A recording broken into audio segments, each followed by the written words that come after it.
안녕하세요, 5분 임장입니다. 오늘 임장해볼 지역은 1기 신도시의 일산, 그 중에서도 일산역입니다. 일산 신도시는 위 지도처럼 계획되어 조성된 지역인데요. 워낙 크고 촘촘하며 잘 조성된 신도시이기 때문에 한 번에 다루기가 어려워 이번에는 일산역을 중심으로 5분 임장을 진행하겠습니다. 오늘 알아볼 일산이 속한 고양시는 위로 파주시가 위치해 있으며 왼쪽 아래로는 김포시, 부천시가, 오른쪽으로 쭉 서울 은평구가 이어져 있습니다. 윤석열 대통령의 공약 중 가장 눈에 띄는 건 단연 1기 신도시 특별법이었습니다. 노후화가 많이 된 1기 신도시들을 빠르게 재건축 추진하는 법안인데 그 중에서도 용적률이 가장 낮은 일산은 특히 주목받고 있습니다. 그렇다면 과연 일산은 앞으로 어떤 모습을 보여줄지 5분 임장 일산역 편 시작하겠습니다. 영상 시청하시기 전에 구독과 좋아요, 알림 설정 부탁드리겠습니다.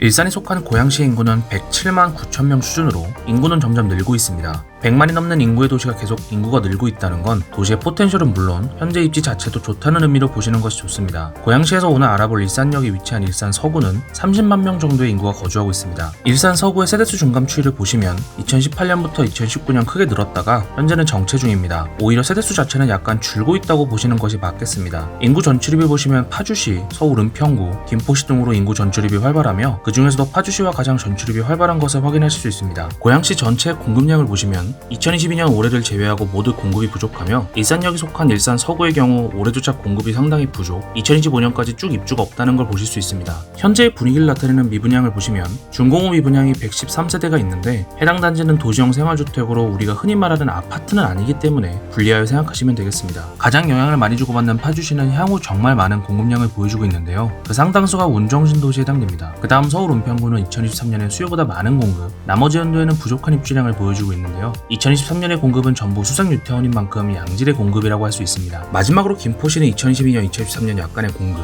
그리고 2024년, 2025년엔 부족한 공급량을 보여주고 있습니다. 정리하자면 일산 자체도 공급이 부족한 가운데 주변 도시인 파주를 제외한 나머지 지역인 은평구, 김포 또한 공급이 부족한 수준이라고 정리할 수 있겠습니다. 일산역의 상권을 확인해 보시고요. 일산은 1기 신도시 중에서도 상당한 퀄리티를 지닌 도시인 만큼 어느 한 곳에만 상권이 몰려있지는 않습니다. 물론 사람들이 선호하는 상권은 대부분 일산역 북쪽보다는 일산역 남쪽의 아파트 단지들 사이에 자리 잡은 항아리 상권들에 있습니다. 이어서 학원가를 확인해 보시면 일산역 인근에는 일산 신도시의 최고 학원가가 위치해 있습니다. 바로 오마중 위쪽에 있는 학원가인데요. 총 학원 개수도 212개로 평촌에 이어 경기도 2위이며 단순히 학원의 숫자만 많은 것이 아니라 실제로 학군의 질 또한 상당히 높은 지역입니다. 다음으로는 일산역의 교통에 대해서 알아보겠습니다. 먼저 철도를 보시면 경의중앙선이 북쪽의 파주에서 출발하여 일산역을 지나 양평까지 운행됩니다. 경의중앙선이 서울 지하철보다 만족도는 조금 떨어질 수 있으나 여전히 서울로도 진입이 가능한 만큼 역시 무시할 수는 없는 노선입니다. 다음으로는 고속시내 교통편인데요. 일산 신도시는 자유로, 제2자유로, 고양대로, 중앙로 등을 통한 도로교통망이 상당히 잘 되어 있는 지역입니다. 다만 방송업을 제외한 대부분의 직장은 서울에 있어서 출퇴근이 몰릴 수밖에 없는 것이 단점입니다. 마지막으로는 버스 교통편입니다. 일산은 원래 버스 이용량이 상당한 지역입니다. 따라서 일산 시내를 돌아다니는 버스편을 모두 소개시켜드리긴 어렵고 서울로 이동할 수 있는 버스편을 몇 개 말씀드리겠습니다. 서울역으로 가는 9703번, 숭례문으로 가는 700번, 디지털 미디어시티역으로 가는 771번, 신촌으로 가는 7727번, 역시 신촌으로 가는 7728번이 있습니다. 일산역의 편의시설은 다음과 같습니다. 일산동의 일산 서구보건소, 대화동의 고양 생태공원과 하나로마트, 대화동의 고양 종합운동장과 일산 서구청, 대화동의 킨텍스, 대화동의 현대백화점과 홈플러스, 장항동의 일산 호수공원이 있습니다. 이제 호재를 살펴볼 텐데요. 먼저 교통호재를 살펴보겠습니다. 일산의 교통호재는 대곡역과 큰 연관이 있는데요. 이를 위주로 살펴보겠습니다. 첫 번째는 GTX-A입니다. 파주 운정에서 출발하여 화성 동탄까지 이어지는 광역철도 노선으로 서울역, 삼성과 같은 업무 중심지를 지나갑니다. 특히 킨텍스역에서 삼성까지 20분대에 갈 수 있는 만큼 그 영향력은 상당합니다. 일산역의 입장에서는 경의중앙선을 타고 대곡역까지 간다면 대곡역에서 GTX-A로 환승이 가능하므로 역시 직접적인 호재권이 있다고 보입니다. 두 번째는 대곡소사선입니다. 대곡역은 현재로도 지하철 3호선과 경의중앙선이 만나는 더블역세권입니다. 이런 대곡에서 출발하여 부천의 소사로 이어지는 노선이 대곡소사선입니다. 이 대곡소사선에는 몇 가지 포인트를 짚을 수 있습니다. 대곡에서 GTX-A로 환승할 수 있고 김포공항에서는 공항철도 9호선, 5호선, 김포 골드라인으로 환승할 수 있으며 부천종합운동장에서는 GTX-B로도 환승할 수 있습니다. 따라서 대곡소사선은 사람들이 평가하는 것 이상으로 파워풀한 노선이 될 것이라 예상합니다. 세 번째는 고양선입니다. 고양선은 고양시가 경전철로 추진 중인 핵심 교통수단입니다. 고양시청 합창역에서 대곡을 거쳐 창릉신도시를 지나 은평구의 서전역으로 이어집니다. 창릉신도시는 수요와 포텐셜에 비해 현재 교통편이 부족하기 때문에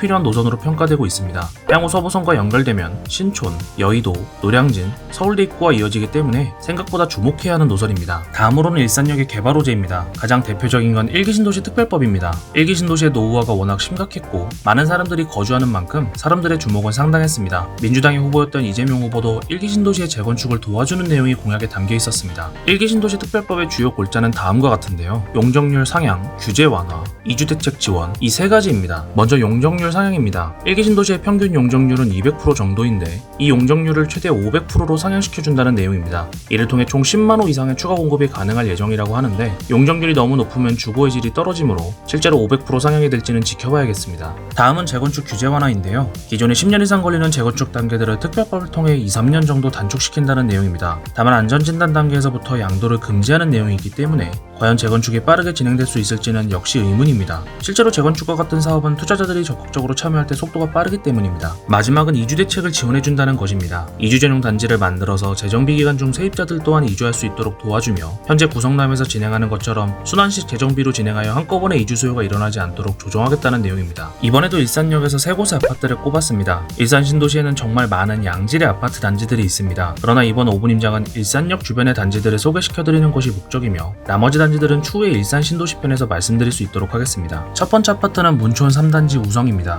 1994년식의 구축으로 총 504세대 중소규모 단지 아파트입니다. 일산 신도시의 특징은 중대형 평형이 많다는 것으로 3단지 우성도 마찬가지입니다. 평당가는 2,400만원대입니다. 중대형 평형 기준 호가는 8억 7천에서 10억 8천, 실거래 최고가는 9억 2,500만원입니다. 단지 안으로 오마초를 품고 있는 초품화이며 맞은편에 일산 신도시 최고 명문중인 오마중이 있습니다.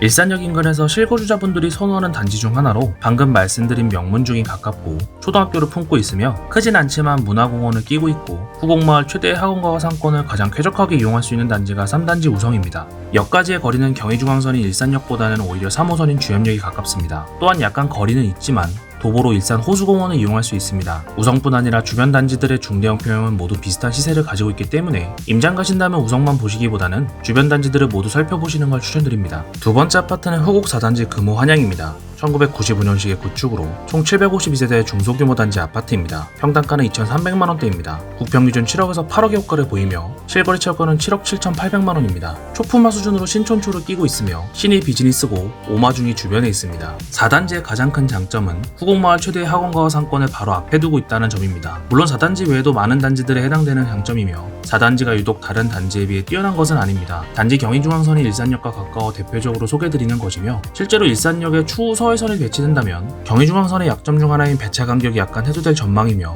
핵심역인 대곡으로의 접근도 좀 더 좋아질 예정입니다. 따라서 여러분들이 4단지를 염두하고 임장을 가신다면 주변 같은 평형의 단지들을 모두 살펴보시는 걸 추천드립니다. 세 번째 아파트는 일산 현대 홈타운 2차입니다. 일산역에서 마지막으로 소개해드리는 아파트 현대 2차입니다. 2002년식의 구축으로 총 596세대의 중소규모 단지 아파트입니다.